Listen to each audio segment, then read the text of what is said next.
Господари на ограниченията. 13 глава.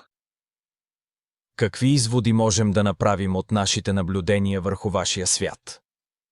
Както беше казано в първото видео, ние ви възприемаме като магистърски клас по духовно развитие, който е направил смелия избор да стесни съзнанието си до толкова тесен фокус, че е забравил колко могъщ всъщност е. Но сега вие се доближавате до края на този цикъл и започвате да се пробуждате от дълбокия сън, в който сте живели хиляди години.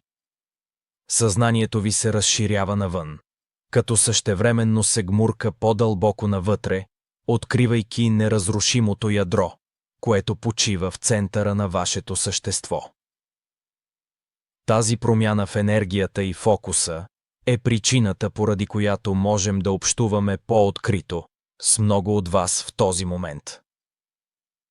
Сега искаме да ви напомним, че вие принадлежите към галактическа общност. Вие сте част от междузвездно семейство, което с радост ви приветства обратно с отворени обятия и ви обгръща с любов и състрадание.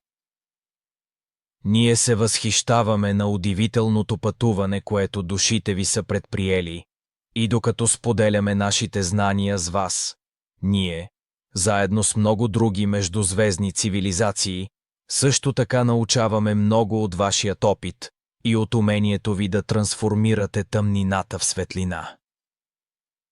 Наблюдавайки това бавно пробуждане в продължение на много години, сега можем да кажем, че в близко бъдеще ние и други извънземни същества ще можем да взаимодействаме по-открито с хората на Земята и че в крайна сметка вашият народ ще стане пълноправен член на нашия междузвезден съюз.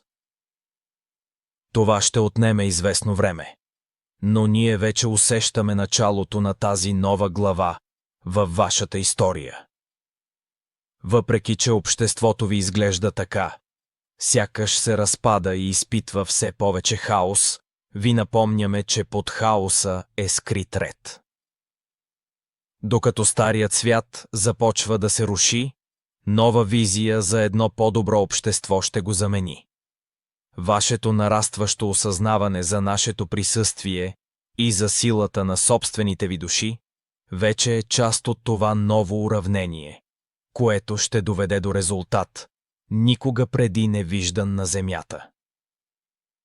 Щом се освободите от негативните си убеждения, базирани на страх, щом осъзнаете изобилието вградено във Вселената и как да го направите достъпно за всички хора на Земята, ще бъдете свободни да си представите и изградите ново общество, в което всеки човек може да реализира пълния си потенциал и творчески да допринася за разширяването на мира и хармонията във вашия свят.